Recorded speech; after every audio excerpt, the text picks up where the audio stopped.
Folks, we are going to get started. Our little audience here is starting to fill up. So we're going to get going here. All right. So good evening, everybody. Welcome to the virtual Red Bench and Happy New Year. Thanks for joining us for our first discussion of 2021. If you are joining us for the first time or maybe not yet familiar with our work, I am Abby. I'm the director at the Vermont Ski and Snowboard Museum. We're located in Stowe and currently open Friday through Sunday. If you're local, we hope you'll pay us a visit. If your travels bring you to the area, we hope you'll put us on your itinerary.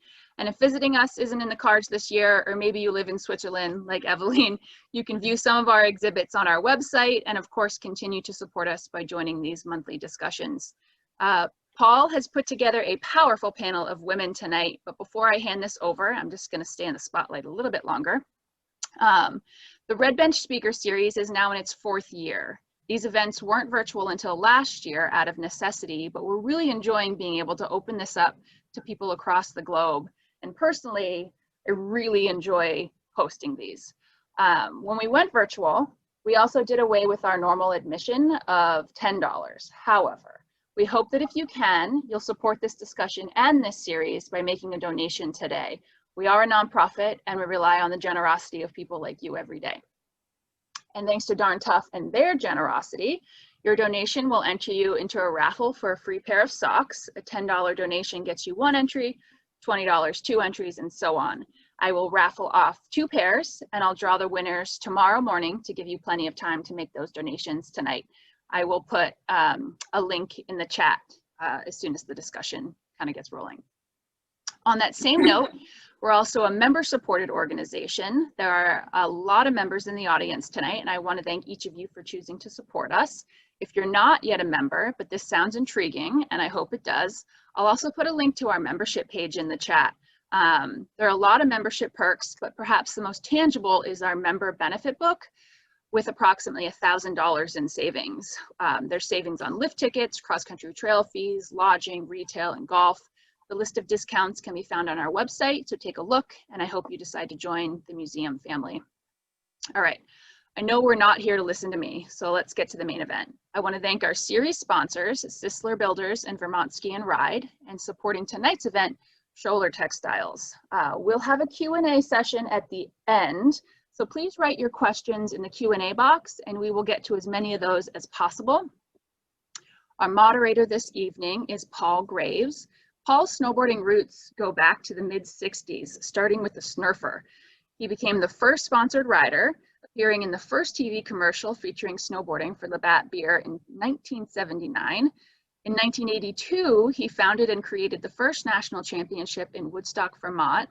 He gifted the event to Jake Burton, who renamed it the US Open, which nearly 4 decades later is still snowboarding's biggest and baddest event. We're also incredibly lucky to have Paul as a member on the museum board. So thank you, Paul. And with that, I will let you take it away. Thank you, Abby. I want to thank the museum, the board of directors, the Red Bench series for allowing us to host these 4 incredible women tonight. I want to give a quick shout out, not only to Abby, but to Poppy Gall and Dave Schmidt, and of course our sponsors. And I want to thank everybody that's joining us tonight from around the globe. We're celebrating these 4 women who helped change the sport of snowboarding. Each one's unique, each one brought their own style. Let me introduce them. First, we have Laurie Asperas. She got started around 1984. Hanging around Stratton, got spotted by Hubert Schreibel, the famous photographer there, and some photos were taken and her career got launched. She met the Burton crew in 1985, started racing, 85, 86, was a media darling. There was just something about Laurie that attracted the photographers and the media, and I like to refer to her as snowboarding's, to help our skiers understand, I like to say Laurie's sort of our Suzi Chapstick / Glenn Plake. she wasn't afraid to get noticed, and she'll tell us more of her story, but a great history. Next, we have Eveline Schnorf Wirth. I always knew her as Wirth.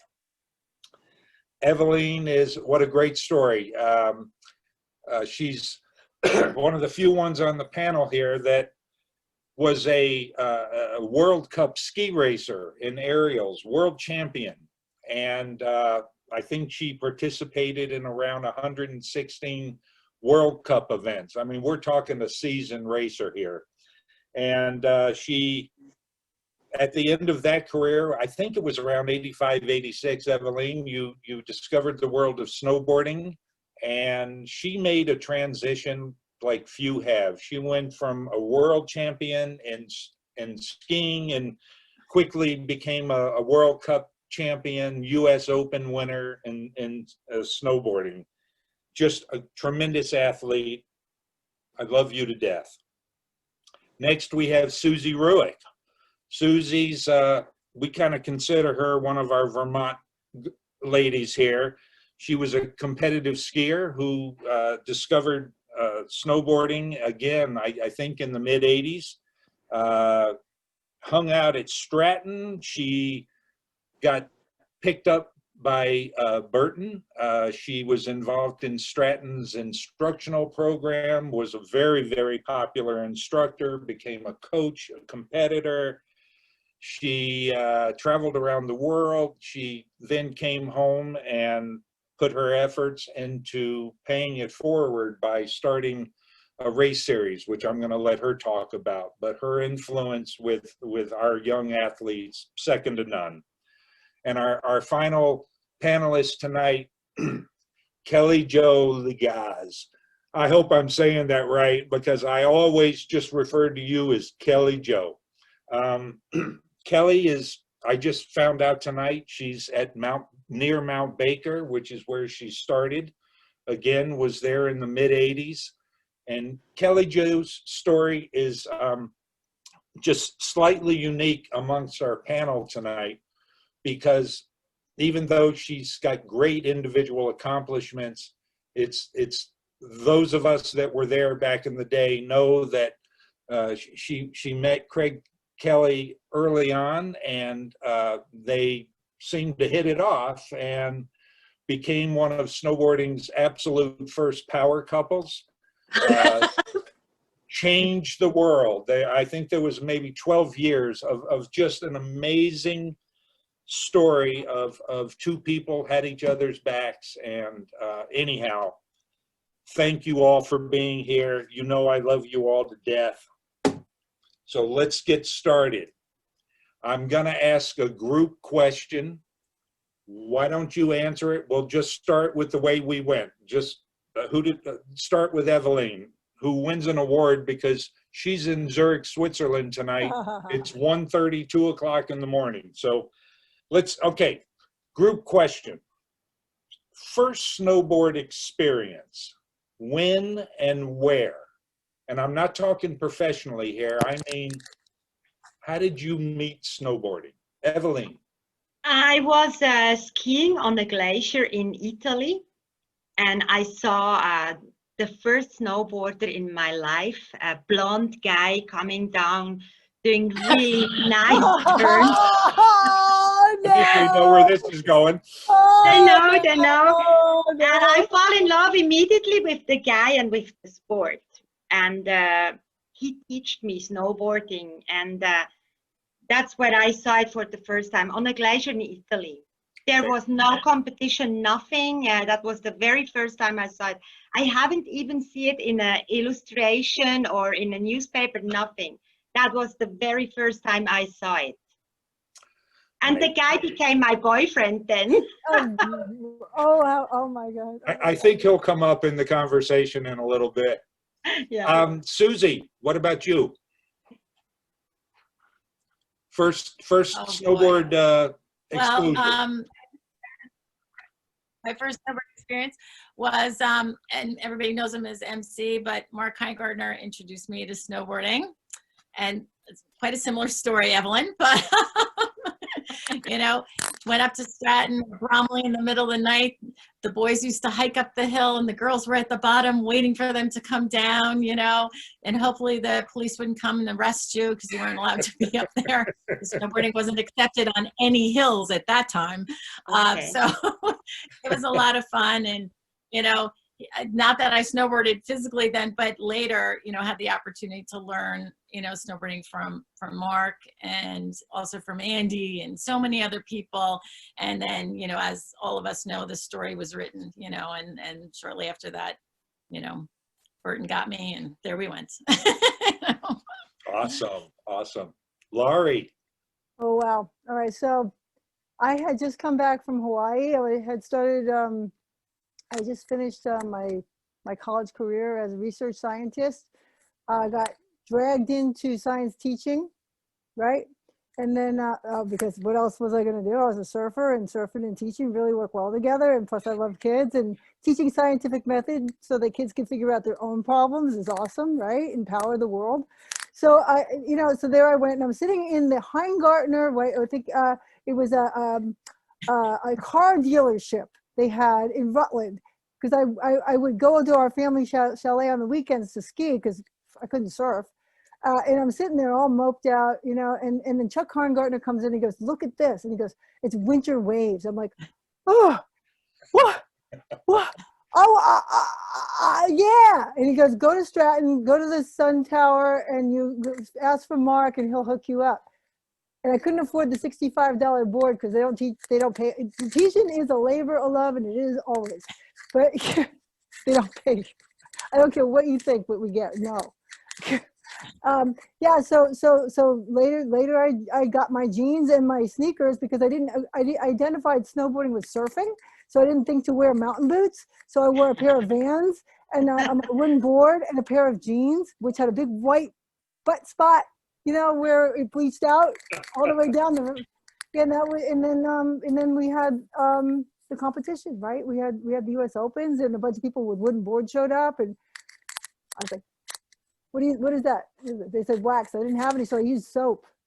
Yes. All right. Kelly Jo. Yes. Well, I started working at the Mount Baker ski area the season of 84, 85. And there was already a crew of about 8 or 10 guys that were snowboarding there, and it looked like fun. So I started. All right. Mount Baker, rich history there. I mean, there was a lot going on there early on. All right. Let's take that question to the next phase. First professional snowboard experience, when you realized that you were a pro snowboarder. That's a good question. Eveline. When you know, I remember hours and hours in the cellar from a hotel fixing our boards, because the boards were not really good done and everything broke apart. The edges came out, pieces of the wood came out, and we did some competitions, but the most time we stayed in the cellar to fix the boards again. And I think I realized that I was like a professional snowboarder. I think the first time when I came to Stratton from Switzerland, invited to go to competition in Stratton Mountains, that was a whole different atmosphere than in Europe. And that was super exciting and interesting. There I realized this is now my new life, back from freestyle skiing to snowboarding. There I realized it's serious. Yeah. Wow. That answer actually shocks me. That's awesome. Stratton was a big deal. The U.S. Open, big deal. For all of us from Europe, I know, because we talked a long time about it. The first time when I think we were about 20 Europeans went to Stratton for the first U.S. Open, and that was really beautiful for us to go there and to be there. Yeah. It was a special time. Yes. Suzi, how about you? Wow. I think I knew I was onto something when all of a sudden I was kind of like Evelyn, taking off the skegs off the snowboard thing. Oh my God, these things are dragging behind us. This is crazy coming from ski racing. I was like, this makes no sense. I'm waxing my board. Andy Cogman's like, you're crazy. I'm like, I think I'm onto something. And I just, being at Stratton, like you said, there was so much energy and so much excitement, and everybody just wanted to make it into the US Open. And somebody said, I can't remember, maybe if it was Andy or Mark or someone said, they have wild card positions. You have to qualify for it. And I thought, wow, really? It was only 6 weeks learning how to do this. And now I'm thinking, I want to qualify for the US Open? Like, how does that happen? But I was really serious. I marched myself up and down that hill, which is how you trained at Stratton at that time. You had to walk up the hill, and the endless hours, and all of a sudden going to the qualifiers. And I think I beat most of the guys by like 2 seconds, and immediately I got a wild card position. But when I really realized it is the time that in 1986, when I won the slalom, and I thought, wow, like, this is amazing. Like, this is real. And not really knowing what was going to happen until you go up on that podium and you get your trophy. And the next thing you know, Jake is literally like walking you off the stage and making the agreement with you. Hey, walking you to the bus station. Like, you didn't even have time to think about it. And the next thing you know, you're signing a contract. Like, what am I going to do? Where am I going? What's the next step? And you kind of trusted people. Everything was going so quickly, and especially at Stratton, like Evelyn, like you said, there was just so much energy and so much excitement that you didn't have time to think. You were just kind of caught up in this incredible moment that I know all of us experienced. I think it's safe to say too, back then, that we really didn't know where this thing was headed. I mean, we all had positive thoughts, but that's amazing. Laurie, what about you? Wow. Well, okay. So I got called, and it was the Burton shop, and they said, come down, I want to talk to you. I was like, cool.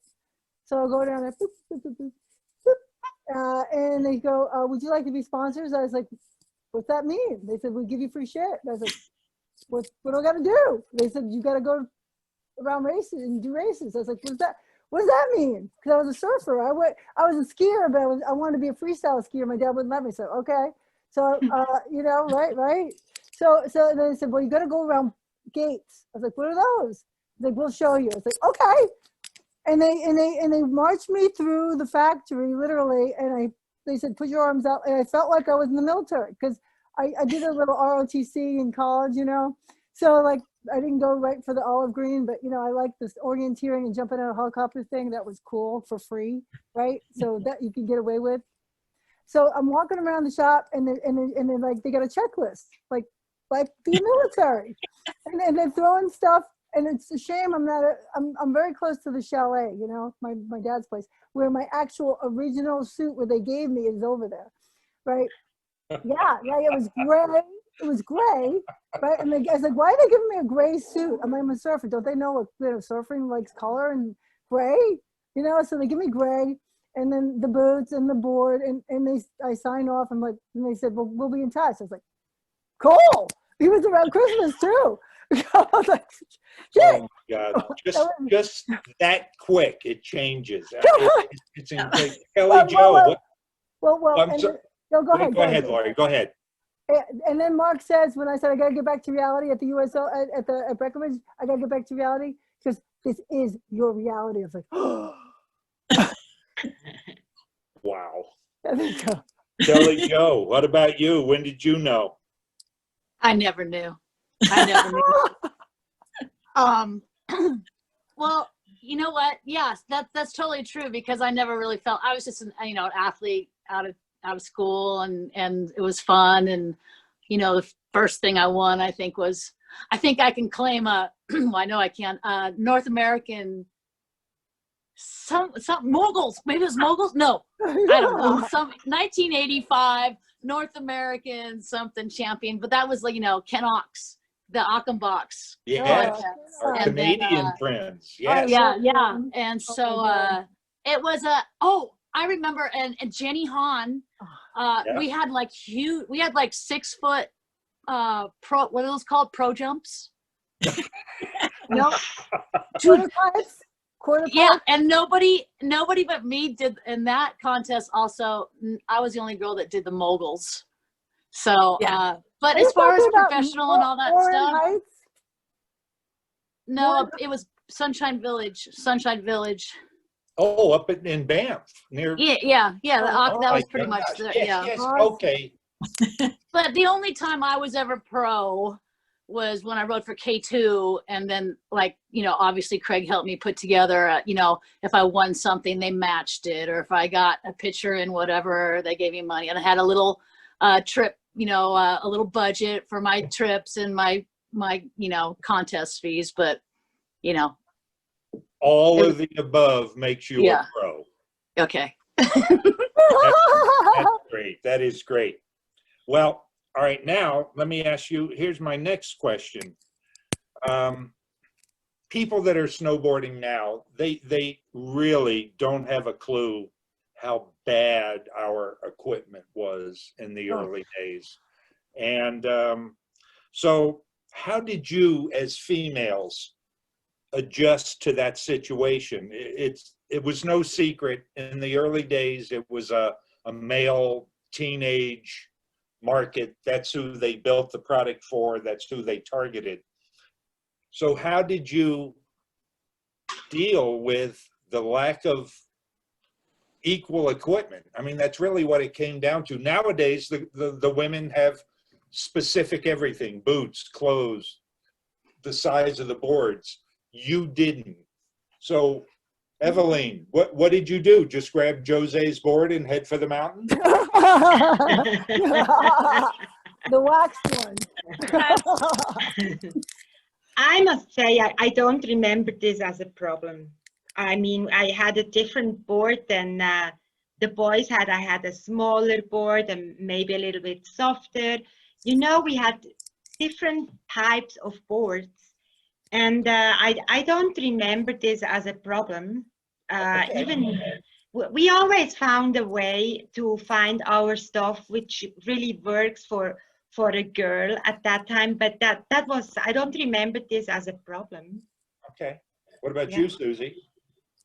I don't remember it either as being a serious problem, because quite honestly, Jake and Donna would have these powwows at their house over dinner and ask so many questions of all of us. And we always had new equipment. I mean, we were always trying new things. There were always a litany of boards to choose from. They were always asking us, how does this work? Whether you were a guy or girl, I don't remember it being much different, other than, some people wanted to maybe go the hard boot route at one point, while other people want to go the soft boot route for racing. Everybody had their own needs and their backgrounds were very different. But I don't really remember equipment being a problem. I remember a lot of experimental boards, like that honeycomb board that came flying down Stratton that weighed nothing, but nobody could turn it. They had to crash. But Well, that was trial and a lot of time. The boards were, try this, try that, the comp 1, comp 2, comp 3. I mean, there were like so many boards at one time. I mean, I think, as most of us remember, that we're, especially with Burton, you'd be traveling around like 10, 12, 15 boards, and you got somewhere and they're like, nope, those are obsolete. Here's a whole bunch of new things. So there was always, I think, new technology. That's how I remember it. If you were lucky enough, obviously, to be in that arena. So for other people that weren't as fortunate to have the access and to ride for Burton like I did for so many years, I don't know, to be quite frank. I know a lot of my boards that I had, we'd always say we recycled them out, to kids that needed them, because you just always had access to things, you were always giving them away, letting people get an opportunity. So, but I don't remember like really bad equipment or equipment that wasn't good for anyone. I think everyone found what they needed to make it work, because we loved doing what we did and what we wanted to continue to do. What about you, Laurie? Whoa, you know what? I'm a research scientist from, like, literally, that is what I studied in school. And I mean, I just have, way too much imagination to be stuck in a cubicle doing surgery to small animals and feeling really bad about it. So innovation, evolution. how is the human being today surviving through technology? And it's been like a passion of mine. It's like evolution and technology and science since I was a little kid. You know, they give me a wooden board and I'm looking at it and I turn it over and it looks like a freaking boat bottom and it's got blades on it. Like Susie said, drag, right? So we don't want friction. Then later, you know, I'm like, wait a minute.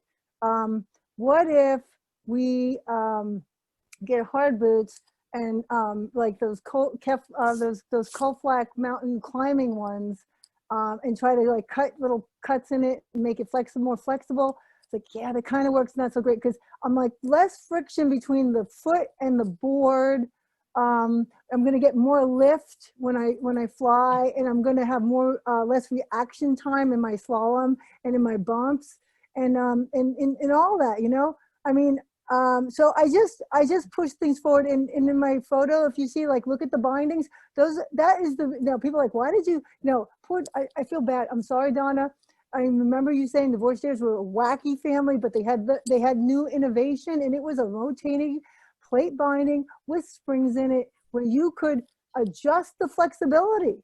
So you could wear hard boots and depending on what you were doing, adjust the flexibility for how much friction you wanted to play, right? Because when you're jumping right in the air, you have that weightless time. It's all physics, kids, right? Yeah. All you children that are listening, it's physics. All right, so yeah, and so you know that weightless time, and you want to do your flex and come back, and then you have to land square. That binding gave you that time. Right. And well, I guess Kelly Jo, for some reason, I'm sitting here expecting answers of, oh yeah, we used rolls of duct tape. Yeah, I was. I wore my I brother's did too. boots. I was going to mention that. That really is the direction the question. Kelly Jo, what do you have to say about this? Well, Craig's dad owned a moving and storage company, so we had rolls. Pat? It was Pat Kelly, right? Yes, Yeah, okay. Pat. Nice fellow. And we had rolls and rolls of packing tape. So, and to this day, like when I unroll some tape from that kind of tape, from packing tape, it just, I hear that sound and it just brings me back. Yeah. But there was, you know, like Laurie, Craig was very engineer minded, and having a few things explained to you, like I didn't need to show, you know, we all rode big boards and we all rode sloppy boots, but remember then Craig, developed that tongue. Remember the Kelly tongue? So, yes.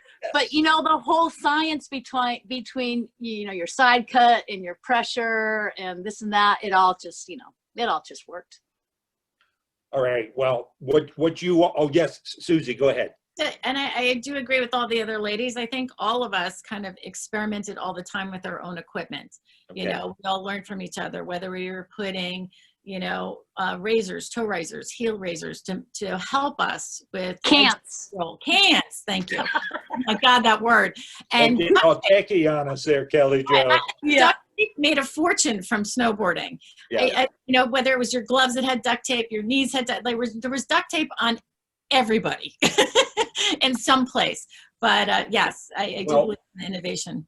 Building on that question, did any of you, was there one specific thing that you did that led to an improvement for women snowboarding? Like Laurie, you were saying, you know, you were playing with the Koflak boots or trying to get lift, that type of thing, or did one thing technically that do you think your participation moved us forward? Maybe it's a weird question. We're women. We're women. That's it. No, I'm not arguing with that. That's it. We women, we didn't get shoved back in the closet. What I remember is that we had different demands than the boys had, you know? And I remember that the boys were always trying to do things, fix things, cut things, tape things. And we, the girls, we just went back to the sponsors and we said, the boot is much too stiff or the board is too stiff, and then they changed it and it came back and it worked. But I don't remember that we really tried to change things ourselves, but we noted this and we gave it back to the sponsor, and then they changed it. I know a lot about boots. They changed a lot with the boots because we wanted to have softer boots, and on the beginning people used the Sorel and then they switched to hard boots, but a lot of the girls, we didn't want to use hard boots, we wanted to have soft boots, and with our feedbacks the sponsor changed it, but I don't remember us doing a lot of things by ourselves. Okay. Yeah, I would tend to agree. In the early years, you know, you were lucky to be in the arena. If you were lucky enough to be sponsored, you had a job, and that was to be able to speak to the public, promote the sport, help make it legitimate. But everybody is doing that, not just, you know, the girls, but I think everyone, you know, everybody wanted the sport to continue to grow. And, you know, we were having a great time, you know, at the time. So I can't and doing demos. Remember doing demos? Yes. Yeah. Suzuki Yeah. Tour, we were, you know, besides racing and also teaching, some of us, we had sponsors that we had responsibilities to, like the Suzuki Tour and then these demos. So, but we did it as a group, you know, guys and girls did it together. It wasn't one was better than the other. We just did it together. That's how I remember it. Okay. All right.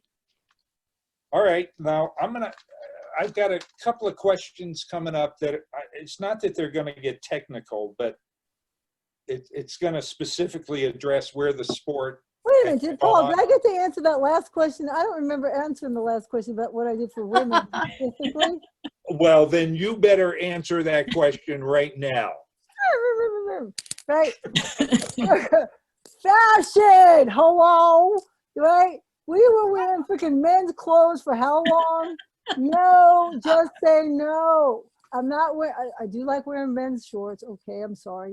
But yes, we needed fashion. And so, yeah, I mean, I would find any other thing to wear.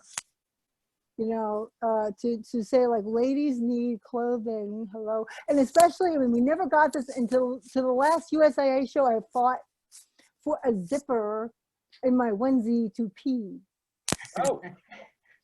Yes? Sounds reasonable to me. Thank you. How many of us had to strip before going down the race to pee? It would take 3 women to pee, not one, like the dude, right? But 3 women, 2 women to hold the coat up so you could like pull off all your clothes to pee. I'm just saying, industry people, take notice. Where there's demand, there is. We are on notice right now. Yes, Thank we you. are. Move on. Carry on. Sorry. The clothing, that was something really cool because we didn't want it to look like alpine skier. We wanted to look like snowboarders. So we took alpine clothes and we bought cotton from swimming suits, and we changed the alpine clothes with the cotton of the swimming suits to very colorful pieces on the clothes. And that looked really cool. We even had downhill dresses made out of swimming suits. Thank you. Thank you. That's what I'm talking about. Thank you. That's what led to an improvement in women's snowboard clothing. Yes. And what It's- an amazing industry it is now too. Yeah. Right. Thank you. I'm waiting for my model. All right, I'm moving on to the next question now. Is that all right, Laurie? I'm sorry. Yes. All right. Do you think currently that enough is being done by the manufacturers to not only include, but bring new women and girls into the sport? Yes, absolutely. What do you think? Eveline, go ahead. I think so, yes. I think women and girls are very important in that sport. It's really somehow sexy It's very attractive also, and it fits to the sport. And the sponsors, the producer, the industry, they know that exactly, and they support that. I have the feeling, yes, absolutely. Good, good. What about you, Susie? From the beginning on, really. Good. From the very beginning on. Yeah, I agree with Eveline. You know, we all looked good. We were out there smiling, having the time of our life. And yeah, I think that the industry has always been there to help women because, let's face it, a lot of pretty women bring a lot of men into the open, and it's fun, you know. But I think the industry has always been supportive of women. I think Donna, you know, was always supportive of everything that I ever did. And I think I would say that for everyone in this forum. She always saw great things that we could do, and Jake did too, as did all our sponsors, you know. So I think they're always going to do that. Why would they leave out women? That makes no sense, you know. And it's always been men and women together. But there was a time when women were just not a part of the equation. Now maybe I'm predating the four of you as well, but I'm really happy to hear this. Laurie, what were you going to add? Actually, being a woman that could do, you know, better than like my first competitions when I was training, I would get like, I don't even, you know, we didn't have the internet or cell phones or anything. How the heck did we find out what contests were? You know, so I got wind of like these little contests around Massachusetts, yada, yada, yada. So I jump in, but there were no women. So I get stuck with the dudes, you know, so what? You know, and it was like the story of my life anyway. When I started track, there was no girls track team. No women surfed, you know, unless you had a boyfriend, you know. So it was just, I was used to it. Jump right in there. By the way, there's the first Burton International Camp there, you know, with the usual suspects. Donna in the background, Lori Gibbs, Carrie Hannon, and then some two dudes. Like, that's Stefan Fiedler, right? You remember Stefan, right? That's Fiedler. Yeah. And then, you know, and then there's Farmer. Bauer. Yep, Bauer. great shot. That's a great Bauer. shot. Yep. Right Looking there in at the Peter hustle. Bauer, still doing it, you know, every day with Oh, he's Amethyst now. amazing. It's crazy. Kelly Jo, you have any Yes. thoughts on that question about just bringing women into the sport, or No. no? It's You just, good? you know what? It's all about, they want to make money. That's So, true. and so they're going to change shit so that whether it's kids or women or guys with big feet or however that works, they're gonna make shit that works for whoever they can sell stuff to. I love know- guys with big feet. I mean, we're sitting here talking about 85, 86, 87. I'll just throw this out there. In 1982, when I put on that national championship in Woodstock, Vermont, there was not one woman that stepped forward to participate. Oh, I would have been thrilled to have a division, but I mean, just 3 years earlier, I'm telling you, there was almost zero representation. So yeah, there was but no you girl. ladies had so much to do with that change. There was no girls at Mount Baker snowboarding. Jeff Fulton's sister would come up once in a while and do whatever, but yeah, I can claim first girl snowboarder at Mount Baker. No, whoa. All right. Well, my next question, and again, this is, we're going to get a little lighter after this two-part question. I think you all know Dave Schmidt, right? Yes. Okay. Long time, great guy.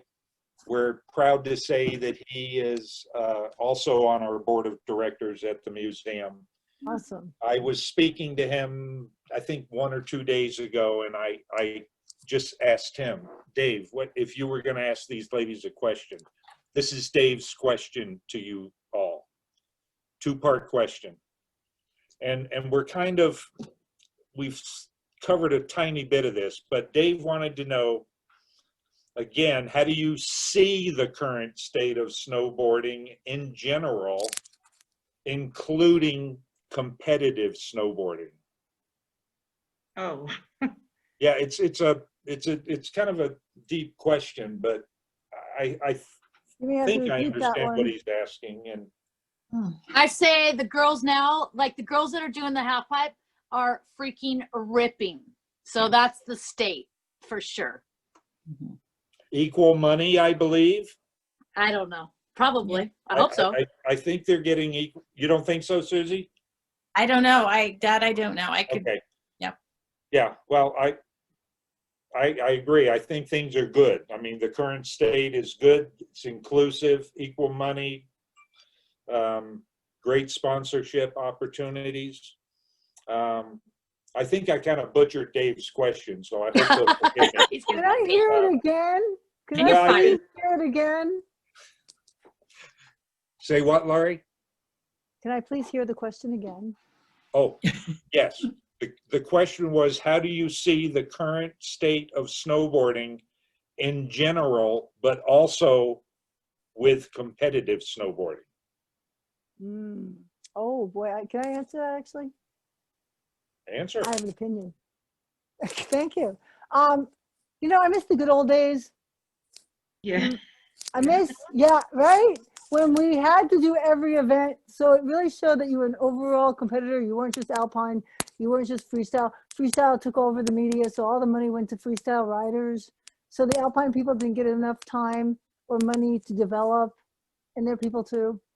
Yeah. So there's a little inequity going on as far as like the, you know, exactly like Kelly Jo says, it's all about the making money. So we want to see somebody, you know, by the way, I'm pretty sure that's how I got my O'Neill sponsorship, because I broke my back. You know, thank you, Paul, for saving me. I was asked actually to tell that story. Thank you. Paul actually, folks, you know, so Paul sent my x-rays back to America, so I didn't have to get airmail back to the States. I could go in a van up the Côte d'Azur and enjoy myself with my broken back. But anyway, yeah, so I think there are some things, right? Like that need to be, like kids at freaking 6 years old launching giant, enormous like airs so that they can win scholarships for school. I love that they are able to do it. I think we need a little bit of like, you know, reflection time. It has crept down to a very young age. Yeah.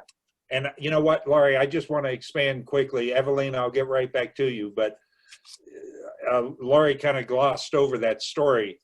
I believe we were in Livigno or Bormio, but in Italy, it was a World Cup event. And Laurie launched off a jump. I have to tell you about that. That was Fucking lawn chair. Nobody, no, you don't understand. I have to explain it. Go ahead. There's the hospital shot. There it is. There she is. She broke her back on course. Was taken to a hospital in the village, which 5 was, meters. oh my goodness. Was it run by nuns or something? Other people followed in my back steps. I'm gonna just let you know. So what happened was, I had to go against Petra Bearsegg. Okay, so what are you gonna do? She's got all the moguls on her side. I got nothing. What can I do? I can whoop down to the bottom and do it like fly down, break, do a styly air, land, and win, and then make it to the next round. Because you had to do a bump off back day, folks. It wasn't like easy, you know. You had to do every right. So I'm freezing, by the way, right? So I had these new Varney goggles. I'm sorry, it's true. I'm gonna blame the goggles. You could not see because they made the women, right? They made the women wait till the last minute where it was icy as anything and dark. How do you want me to see a lip? So yeah, I tried to break before launching my air, right? So guess what? My feet are in front of my face. Looks like I'm trying to pull off a flip, but no, because those were illegal back then, by the way. No. That's right. No inverted air. So I land, I hear applause. My arm goes up. I'm going, please, I can't, like, I swear, it's like you're a sack of potatoes. You can't move. It's weird. It's like, it's not working. Right, and then Paul later, because I didn't, and Zellers tried me. I had a dislocated shoulder at the same time, so we tried to escape, and that's when the Italian doctor told me I had a broken back. I had no idea, and by the way, it healed in 6 weeks. You're tough as nails, girl. Tough as nails. No, really, if you break a back, it will heal in 6 weeks if you don't move for 6 weeks. And there's Carrie Hannon in the background who saved my butt that by getting me back to America. And when Paul Alden wanted to ship me back to my father, can you imagine it? I think that picture, Laurie, sums it up. That is classic. Here you are, a broken back, and half of the competitors, Drinking champagne. who knows what they were doing in your room. They were but- drinking champagne in the hospital. Playing, Exactly. we're playing fingerboard in my leg half pipe there. Wow. Yeah. Wow. Yep. Yeah, what do you do? All right, let's lighten this thing up. Yep. I'm curious. I'm personally curious. Kelly Jo, I'm going to start with you. All right. I would like you to name one or two other snowboarders, preferably female, who influenced you and why. And if there was none, there was none, but I'm assuming there is. It was me. Well, Jody Borzolari, Oh yeah. and just because she was such a good hiker. Honestly, like Victoria. Okay, For sure. yeah. Victoria for sure. Evelyn though, when we would visit and go to Switzerland and go to Oberbaum, I was so stoked on Evelyn. Did you know that she was I think you were Swiss trampoline champion? Yes. Were you? Yeah. And As I a small remember girl, yes. watching her on the trampoline, and just their whole idyllic, the farm, everything. I wanted to let you know that was really special to me. Oh, thank you. Special. Didn't know that was special too. Thank you. Yeah. Yeah. What about you, Eveline? How about you? Were you influenced by anybody? I was Snowboarding. influenced by a woman. Actually, I was impressed by Donna Burton always. Yeah. Yes. Now, I'm assuming that is not because of being on the snow. It was her influence with the company. 100%. And as a woman, her presence and the way how her influence in the back, and I was really impressed by her all the time. I didn't saw her many times, maybe 5-6 times in my life, but I know that her influence is really maybe the strongest from all the women ever in snowboarding. I think absolutely. And and I was also impressed by Laurie, because I met her many times. She came to our camp in Austria, and I don't know anybody who didn't like her. I don't know anybody. She was so crazy, so positive. She was so creative, and I really was flashed by her. Really. I love you. How about you, Really Suzi? love you. I would have to say the first woman that I can really think of, and before I even got involved, because I was, at a ski racing academy, my life was very different. I remember seeing Laurie Asperas in a bathing suit with a ratty fur coat and like going around the hill. I'm thinking, oh my God, like I'm so conservative. So I'm like, who is this girl? What's she doing? So it was like a little hair raising for me, but she was so and so positive, and she just could talk to the world. And I remember that as being the very first person. The second person, because I was learning how to snowboard and I only had 6 weeks to accomplish my goal, which was to get that wild card spot. But I remember Jenny Hahn. Oh yeah. Wait, hold on. And so ambitious, but she was so positive, being, going, I can't remember what she was studying in school, but she just had it all. And she drove me to be better and better. And it was always this, can I beat her? Can I beat her? And then all of a sudden it was like, she's like, then she turned around like, try to beat the guys, try to beat the guys. And she always pushed so gently, and she was so professional always. She could talk to anybody. But then as the group came together, you know, because Jake always had these little dinners at his house, I remember Donna being young and just alive and in the background, you know, making dinners, being supportive, asking questions. She was always there. She was always a presence. And then when they started the office in Manchester, because at that time it was still in the house, and they were making, you know, boards and the barn stuff, but they had, this was before she even had George. She was the presence. Like when you were going to pick up your fall clothing, which was like boxes of clothes, and they did the checklist, like Laurie said, you walked out, you thought it was like Christmas Day, but she always gracefully came through. You always knew that she was there. She was always extremely professional. She was the business. She was the businesswoman, and she had a quiet presence, but you knew she was over there, and she was terrific. She was terrific. So I would say, I know you asked for one person, but it was kind of like no, really, what? No, that's my absolutely life. A huge perfect. impact. Yeah. Laurie, I didn't get to you here, did I, on that? No. Okay, who influenced you, girl? Well, I can't say it was so much of an influence, but a guardian angel was Donna Burton. Like, though Jake changed my life and said, you will change the path of this sport. It wasn't an industry. And that's what actually set me off. I took it on. It's like, you know what? I got to do this. I'm going to take it on, and I'm going to show the world what a snowboard is, right? But when I needed to do something, like I'm in France anyway, can I go to international snowboard camp?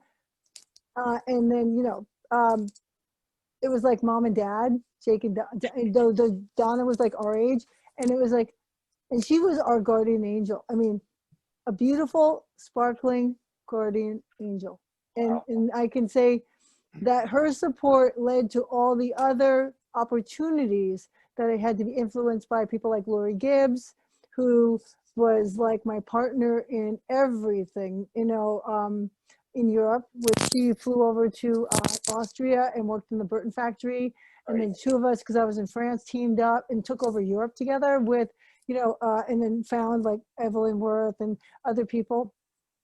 And then Carrie Hannon, who literally saved my butt with you, Paul, in getting me back to France, because she hijacked the Burton van. And literally, I didn't know this until recently. I'm like, how did I even get home? She goes, I hijacked the Burton van and sent this chauffeur home with you. And she took care of my dog Toodles while I was like in the hospital. Good old Toodles. Toodles. Well, that's amazing, and Karen Lesser, because she dragged me back from Hawaii to help her, Dave Dowd, start the Copper Mountain Snowboard School, where we were dissidents in the ski school program.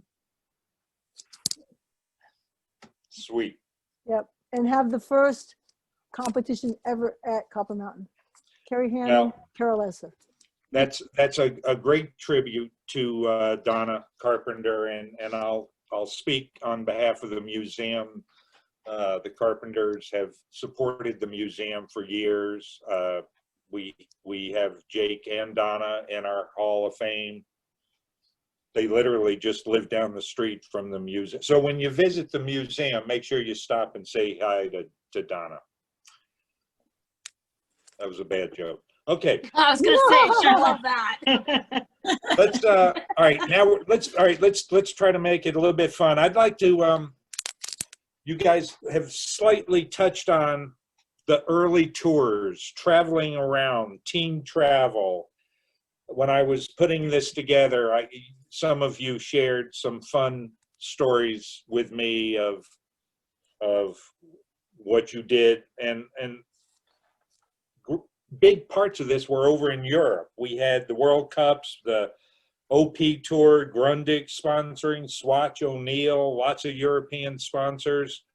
Why don't you each tell me a story, just something that stands out in your mind in a very good, positive way from those days, the early days of traveling and putting snowboarding on the map? Who wants to go first?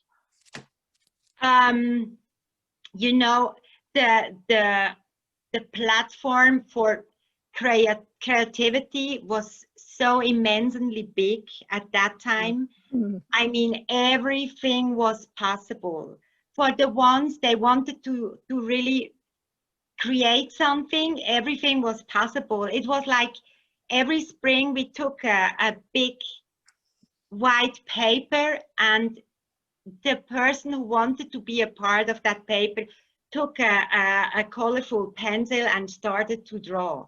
It's like this. I mean, everything was possible. When you had the idea to make a camp, you just organized it. You find your people to come. When you had the idea of doing a movie or a magazine or a photo shoot, everything was possible. And people were so creative that was quite a small bunch of people internationally, you know, and they were all really creative, and it was just so nice because you could do so many things.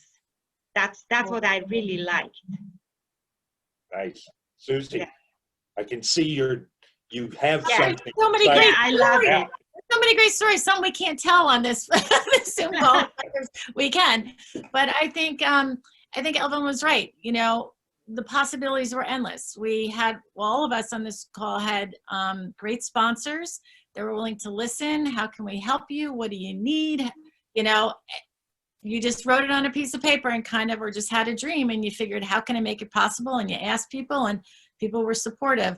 But I do have one story that, and how I met Craig and Kelly Jo and Mike Jacoby is we were in Europe, and JT picked us up in a van, and I got to ride with Craig Kelly, which I thought was like such an honor to ride with he and Kelly Jo. I was like, wow, you know, because that was my second, like, wow, I guess I'm pretty big now because I got to ride with them.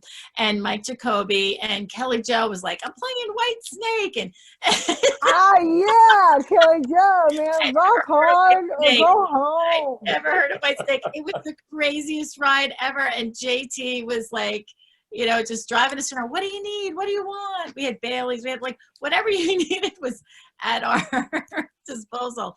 But it was just such a fun thing to be able to travel, not just with them, but with everyone through Europe. You know, you met some of your closest friends that year. Exactly. You know, you arrived to a race and you met everyone, you know, that was on a team or being sponsored, you know.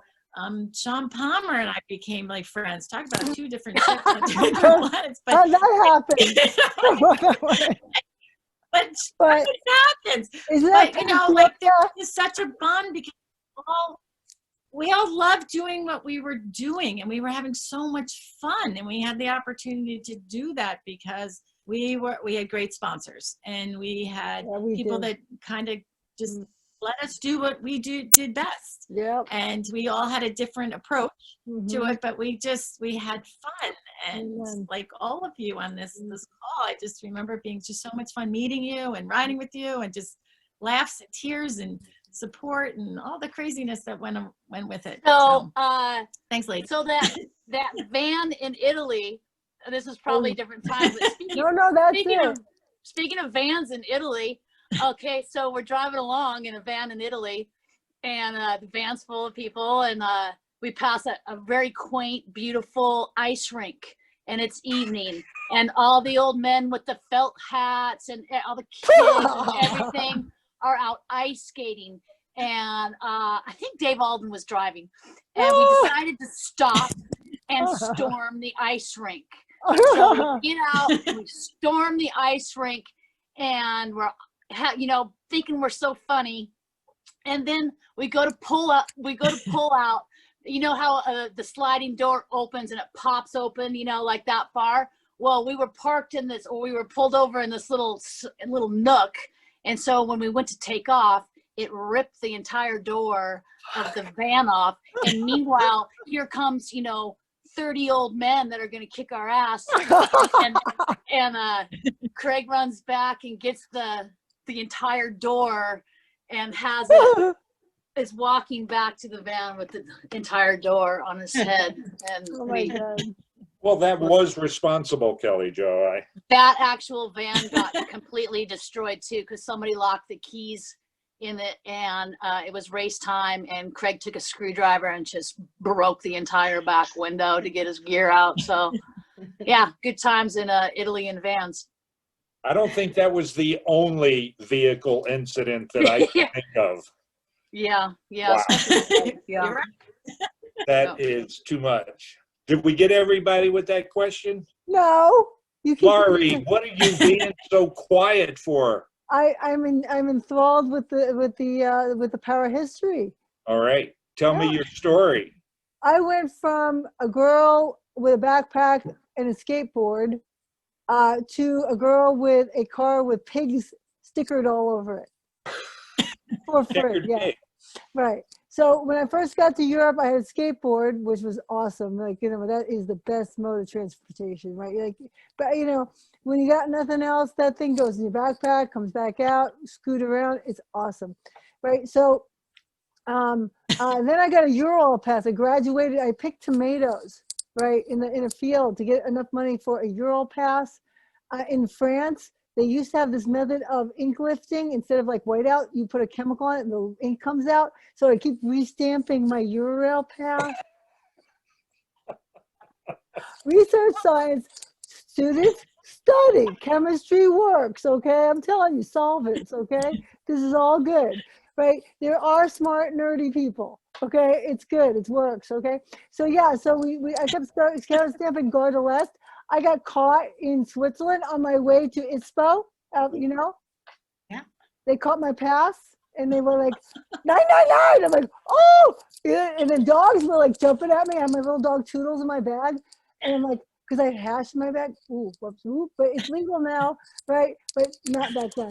So the Schrommels, right? The German cops are all like looking at me and I'm looking like I look. And I had my press book and I was like, I'm going to ISPO. And I don't know why your dogs are trying to attack me and my little dog. And it must have been something happened to my past. So, okay, so they let me go. I'm thinking, you know, locked up and abroad. My dad's like part of like state FBI. I would never come out of jail, right? So I'm like, so they let me go and just buy another pass and business as usual, poor little me with my little dog. And off I go to get my first sponsors at ISPO. So that's one, you know, so basically I would go use the Eurorail and the skateboard story, and I would literally like use like backpacks and put my stuff on my wheelie bag, which is my skateboard. We didn't have wheelie bags, right? I mean, right? And then sometimes now we're rocking. We got Sherpas. Oh, and husbands. I got husbands. That's what they do. all right. I have some individual questions that came out of our conversations leading up to this. My first one goes to Kelly Jo. Yes, sorry, I'm trying to find some light. I'm not at my house. I don't have Wi-Fi or phone at my house right now, so I'm at my friend's using her little trying to find her little night light. Put some light on the subject. What's up, Paul? You're glowing. It's perfect. Yeah. Okay. I didn't give you a heads up to this question, so I hope it's okay. If it's All not, right. you don't have to go there. But I just wanted to again recognize that your story is so intertwined with Craig's story.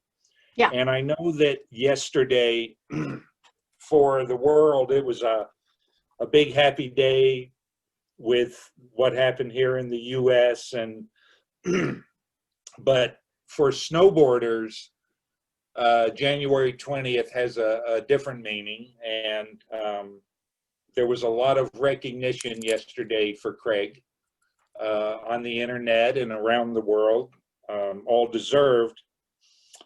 But rather than be sad, I would like to remember Craig by asking about a legendary party that took place, and I know there was more than one, but I'm curious about the party that took place when Craig was released from the Sims contract and the early Blackboard problem, and then he actually got released to sign with Burton.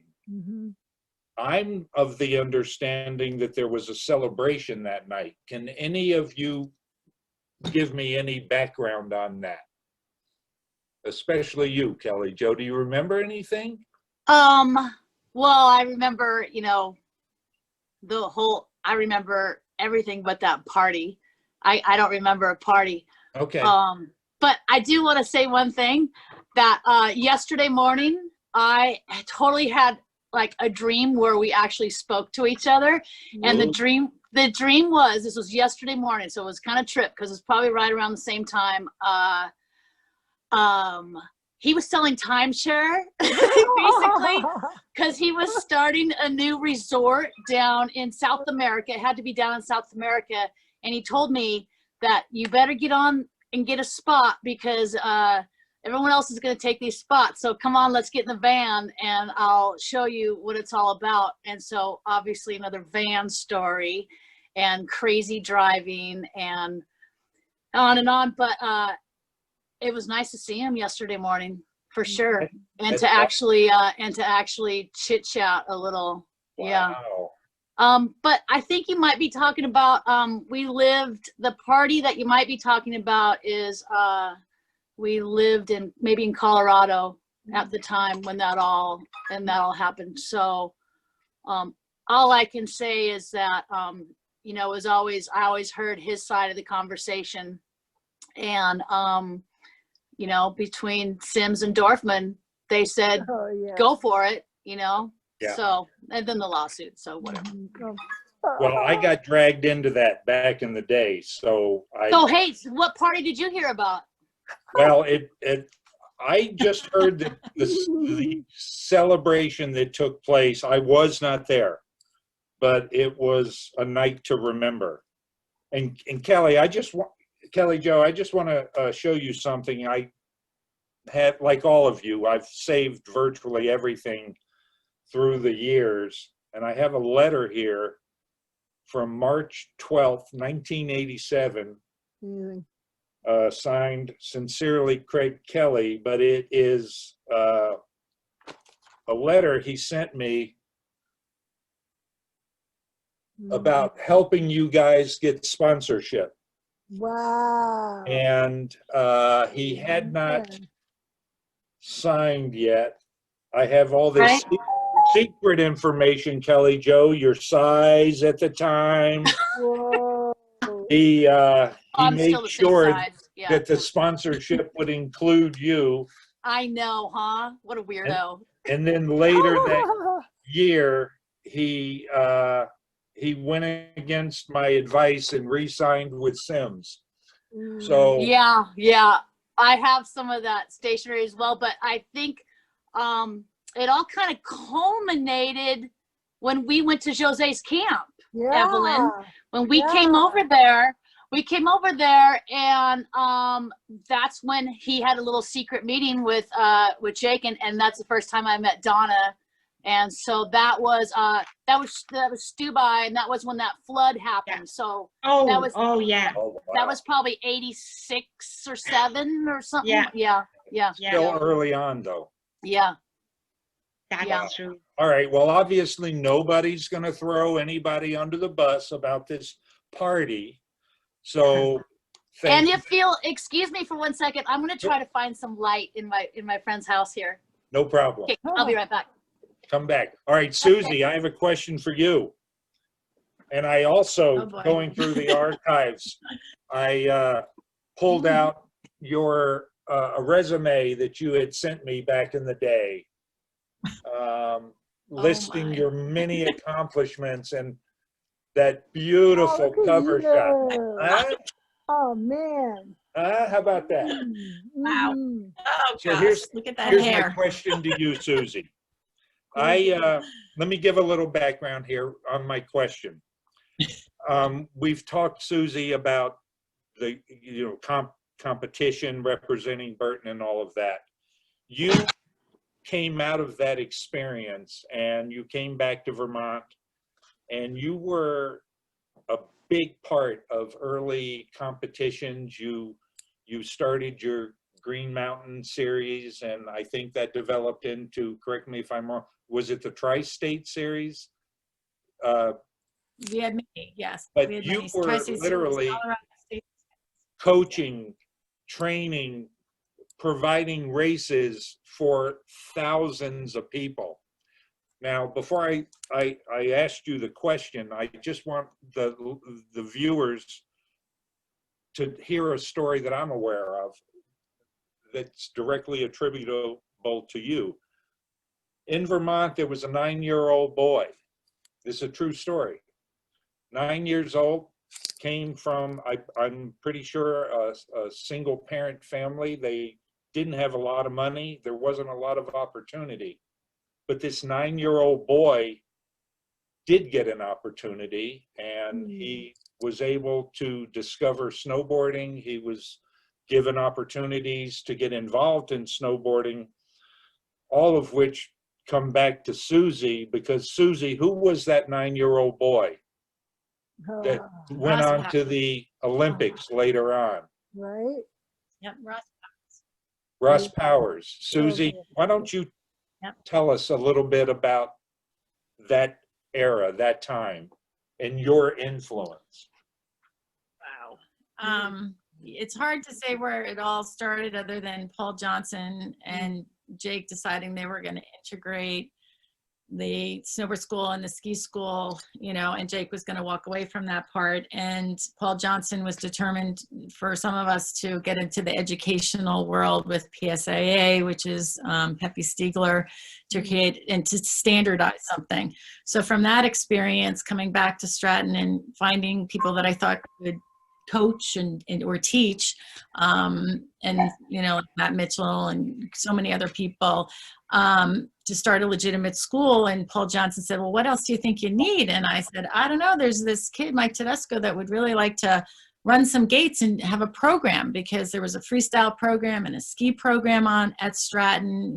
Stratton had so many adult programs and programs geared to children.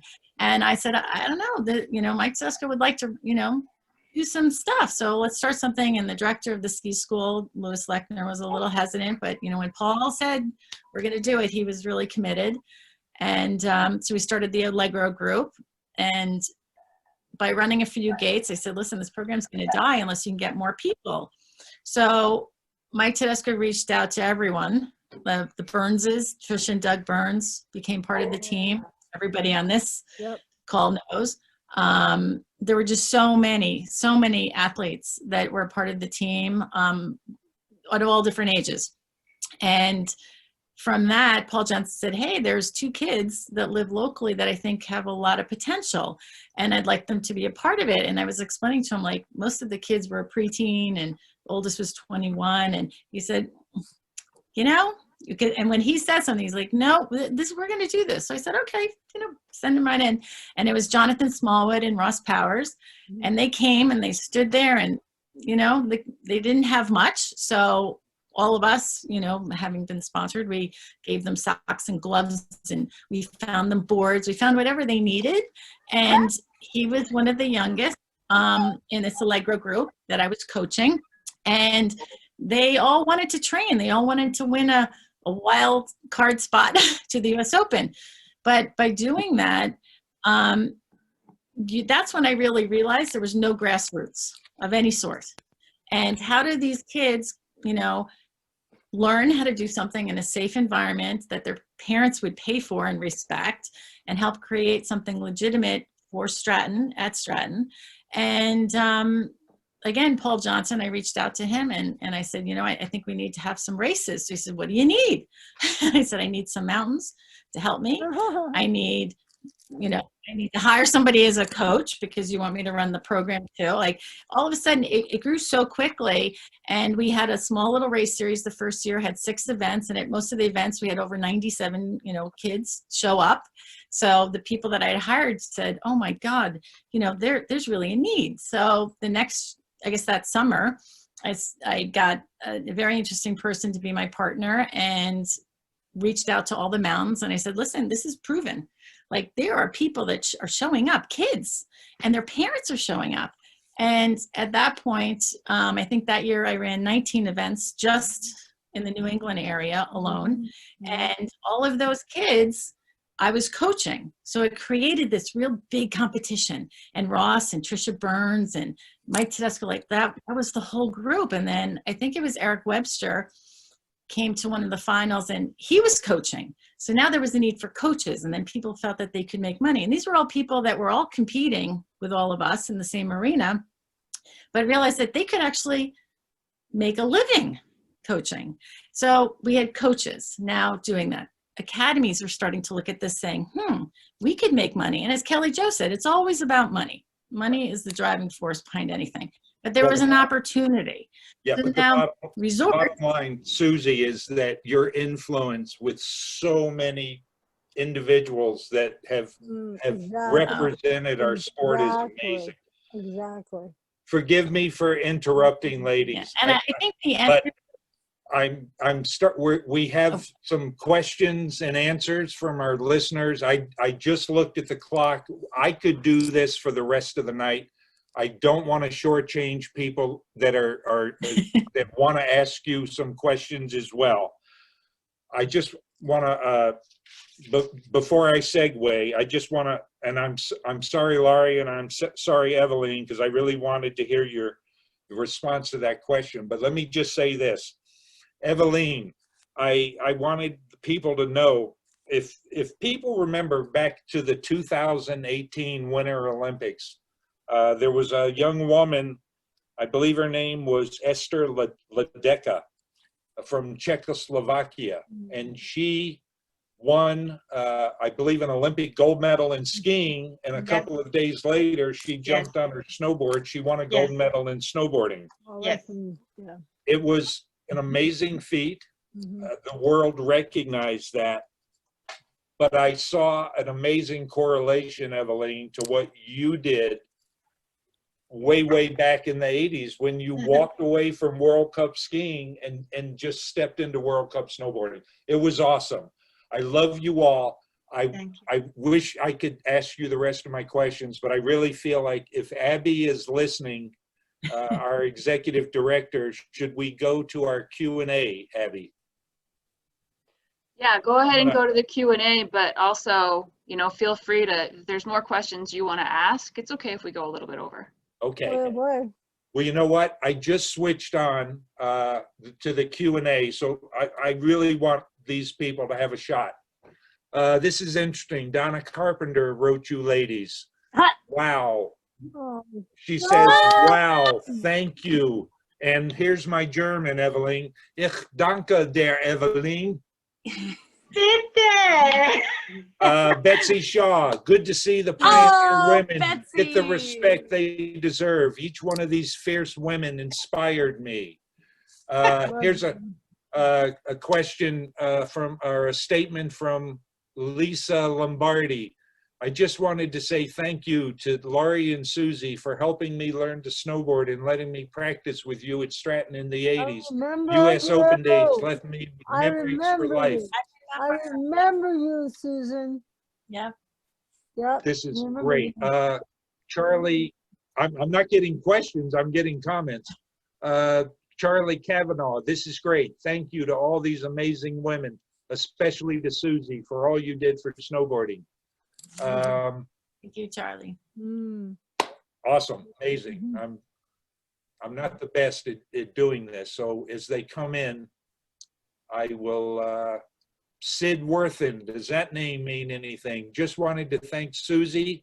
I was one of those kids who grew up in the Green Mountain Series at Stratton. What a wonderful experience. And thank you to everyone else who ripped it up. Sid. Thanks, That's Sid. sweet. Yeah. So while these are coming in, again, Laurie, I feel like I wanted to ask you a question about your influence really with media. I mean, you really, when I look back and remember Laurie, you were a good competitor. You were on the scene. Everybody said people loved you, but I loved your style. I mean, you weren't afraid to just lay it out there. So why don't you make a comment on not my fault. passion? What happened was, well, I was a model. Come on, I could not like be running around in cool stuff and a surfer, right? I couldn't run around in cool stuff and then go wear like gasoline attendant clothes. No, okay, and you know. Well, everybody remembered it. And then there were a few other things. What happened was the style thing. Now, Jenny, you know, Carrie, if you're listening, Susie, you know, we're all standing up there on the top of the half pipe. That first half pipe ever, we never practiced. It's like, shocker, you Alpine people have to now do freestyle. What? I wasn't, what? So I said, what are they judging us on? Style points. Like, I could do that. I know style. So I started wearing, and I saw on a postcard, chicks in Colorado wear bikinis. There you go. That was it. Style points. I mean, literally style points.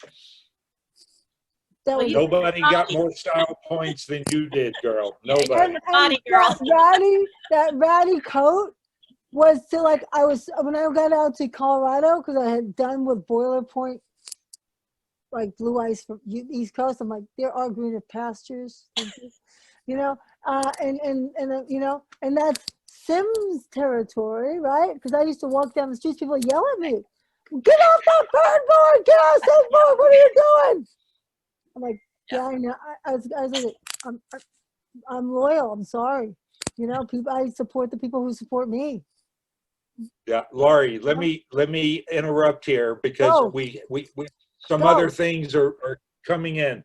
Go. Chris Copley, Laurie. Copley, I'm sorry. Chris, forgive me. We all know him. We all know him. My God. Laurie, awesome. You are a legend and people don't know how radical and pioneering you were. Can you tell the story of the slalom run you took against, I think, Laurie Gibbs, where you wore fringed leather chaps and did the run topless? You rock, girl. I wasn't topless. That's your confusing things. Okay, so I did not take a slalom run. No, what it was is, okay, I'm sorry. Like, okay, so Donna, if you're listening, I totally thank you for letting me and Laurie do that topless shoot with Bert Lamar in Austria when we didn't know any better, with Zinka all over our boobs. And they were, you know, so yes, that was what happened. We didn't do a race topless, no way. They threw us right out of there. And chaps. Hey, I'm just reading the question. I'm just letting you know, I'm just putting it straight. That's what happened. And we looked over at Donna and she shrugged and we were like, and again, I saw it on a postcard. I'm like, that's what they do here. I'm trying to be culturally aware. That's true. I remember this in on the Stubai Glacier. Thank you. You and Laurie topless in the half pipe. Well, that was it. That was really That was because that was the time when actually in Europe girls were topless Thank on you. the beach. It's true. Thank you. I'm not nuts. Yeah, you were the first one on the mountains, but on the beaches they all did it. Here's another comment. Postcard. Here, ladies, we all remember our buddy Mike Jacoby, who's been sailing around the world, I think, for the last 5 years. Mike says, cheers, so great to hear and see you all. Donna wrote another comment. That was what I was talking about in Italy. Todd Hurst. Oh, Todd Hurst. Okay, he remembers you all as a 13-year-old. Yep. Gosh. Okay, they're still popping up. Well, boy, Donna's practicing her German with you, Eveline. Okay, go ahead. Okay. Eveline B. I don't even know. Deutsch, nur auf Deutsch. Okay, Molly Cross. Great stories, ladies. Thanks for sharing. Enjoyed hearing about Ross. He is a great inspiration and pays it forward to the young writers today. The female and male Burton employees, writers of today have totally embraced my daughter and lifted her up at competitions. That's great. Well, ladies, I gotta read this one. Trisha Burns just chimed in. Oh, little girl. Forever grateful for Suzi for creating grassroots events for us kids, and to all the women on this panel and of this era for leading the way for all of us. Having accessible, badass role models who live with heart and passion change the world for all us Groms. Shannon Johnson, how do we ensure that the women snowboarders of today know the pioneers that paved the way? They won't know. Yeah. I think this is a good start. Yeah, this is a good start. Yeah. Chris Doyle, so glad to hear so much about Jenny Hahn, so influential. You know, I need to address that. It's almost like an elephant in the room. I love all four of you. You're rock stars to me. I'm humbled by this, but there are Jenny so Hahn, many yeah. other influential women, and we hope to speak with them in the future and recognize their efforts as well. Yeah. So, yeah, Putting well, them up things keep there. popping up. I don't know, again, I know we have a time frame, and There's Jenny right there. um, She Yeah, is. right there. Yep. And Yana. And Mariana. Yeah. Yep. Mariana, she was very influential in the Mariana Yeah. Fruman, Oh, absolutely. absolutely. Absolutely. Absolutely. well, all we can do is acknowledge them in some way and hope down the road. Hillary English, Eveline, love to you, old friend. This is great. You know what? I'm going to just say one thing, and then we'll see how the program ends. But I once again, I want to thank this panel. I love you all. This has been such a treat for me. I appreciate our audience that has tuned in tonight. They really are chiming in from around the world. Chris Copley wants to know, where is Tara Eberhard now? That's a Bessie good question. Shaw is the queen. A really good question. That is a good Go question. girls, so true.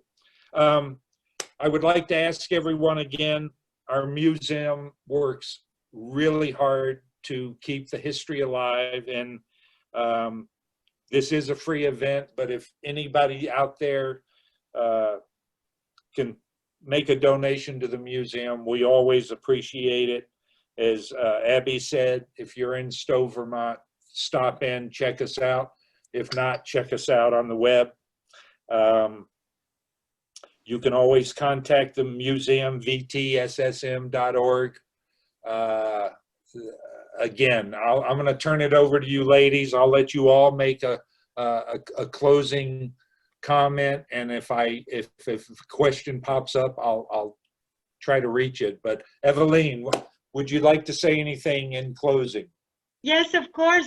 First of all, thank you very much for organizing this. Thank you very much for asking me. I mean, this world is so far away from my life now, but it was such a joy to be together with you. It was a big joy. Thank you very much, and all the best to you whenever you come to Zurich. You are very much welcome. We got a date. Absolutely. Take good care of you. Thank you so Thank much. you. And getting up in the middle of the night. You're Oh, my yeah, That's fine. Suzi, hug. how about you? It's such a great honor, and again, I thank everyone, you know, that's part of the museum that asked, you know, the panel to get together today. I miss all of you. Again, like Eveline, my life is so much different, but it was such a big part in some of the best moments of my life, not only snowboarding with you, but also seeing snowboarding make the loop around with grassroots, where, you know, we did the local thing, we did the national thing, and then to see it go to the Olympics and have so many people like Trisha Burns and Ross Powers and Danny Katz and Kelly Clark, like all came from the series and to accomplish their goals through something that I just thought was like a dream, you know, and fighting for grassroots every day and against a lot of obstacles. And, you know, the Olympics was the end of that, which was terrific, you know. But again, I want to thank so many people in the ski industry that helped me get the job done. And I think, you know, we all have to realize without the ski industry that this would never have happened. Also, you know, to the parents that volunteered their time, you know, to help me get those events off the ground. And people like Paul Graves and sponsors and everyone from the past. Otherwise, it just would have been impossible to accomplish what I did and be successful. So a lot of gratitude and thanks goes out there. So again, thank you everyone for, you know, having me part of this. And people, they continue to send in questions. I hope that they find a way to reach you individually here, because so many things are popping up. And I just feel like, Laurie, what would you like to say, Laurie? The road goes on forever and the party never ends. I like it. Yeah, I'm on to the next. I want to shout out to my peeps. I'm doing right now. I'm not only teaching chemistry to 81 remote students, trying to support them through their hardships with COVID. I'm up here in New Hampshire, setting up the marketing end, of course, of the underserved internet, the high-speed internet, so that those people can be connected to the world and transform humanity. Yeah, so rock on, and thank you, peace, and I love you all. Let's get a legend circuit going. And Donna, special shout out. You are and always have been my guardian angel. Sweet, sweet. And I'm sorry if I've ever done anything perverse. Someone, Kelly Jo, before you get to us, Sarah Thornton wants to know, is there a book about all you women? I'm ready to read it. I think we should make one in Braille. Oh, yeah. Let me tell the real story. Kelly Jo, Michael Avalone, this has been a great conversation. Thank you for sharing all these stories. Laurie, thanks for the heads up. Kelly Jo, wish we could see you again at Baker this year. And then I'm losing the rest of that. But Kelly Jo, well, Mike Avalone's on the rips. You'll see him. Yes, sir. What would you like? Would you like to say anything before we say Well, our yeah, goodbyes? sure. It was really awesome seeing you girls in face to face, you might say. And then, you know, I started thinking, I was joking. I was like, why would they ask me about any influential shit, you know? But honestly, we had 10 years of snowboard camp. And we didn't I even think touch on that. I think that in itself was huge for a lot of people. And we had a lot, like Suzi, you know, we had a lot of kids come out of that just ultimately kicking ass. And as far as what Laurie said, as the road goes on forever, unless you're out Mount Baker, because that shit's a dead end road and I'm still here. Literally, it's a dead end road. And other than that, I'm glad Donna's watching. And I hollered at, I took off my Facebook. I just do the messenger. But I did holler at Jacoby. And we did have a fun little fondue party here for Bank Slalom last year. So I had a good crew turn out. We had a fondue Friday. And so when we can do that again, we'll fling some cheese around, kind of raclette style. I think events like this, you know, they keep us together. This internet is just, you know, this is amazing that we can do this. The comments, ladies, continue to roll in. You are loved, you are respected, and on behalf of the museum, I can't say thank you enough. Your influence, look at what you've done. So God bless you all. Stay safe. I'm going to turn it over to Abby here to end the night. I owe you all. Bless you. Thank you, Paul. Thank you, Paul. Bye. Thank you guys. I love you Miss guys. you. I miss you. Abby, Let's have a reunion. Reunion. All right. Thank you all so much. I know that it was the power of the internet that got us all in this virtual room tonight, but I can't help but think how amazing this event would be if it was all in person on the actual red bench in the museum. Maybe someday. Yeah. Maybe someday. As Laurie Yeah, Laurie we really gotta wants to have a have a reunion. Maybe we'll do that. Tahoe next March. Not this one, the next one. Amen. But I do Yeah. really, really appreciate all of you carving out time for the museum tonight. Yeah, carving out. We carve. No pun intended, actually. But and personally, I really enjoyed kind of taking a little time travel back to the 80s and 90s. And I hope that you enjoyed reliving all of your memories as well. And thank you to everyone in the audience for joining tonight. I have, without a doubt, I know you enjoyed this as much as the rest of us. Don't forget that your donation puts your name in the hat for a pair of darn tough socks, not to mention the warm and fuzzy feelings you get from supporting your favorite nonprofit. Follow us on social media if you don't already. We'll keep you up to date on upcoming events. We hold these Red Bench discussions monthly, so we hope you'll join us in February. And that is all.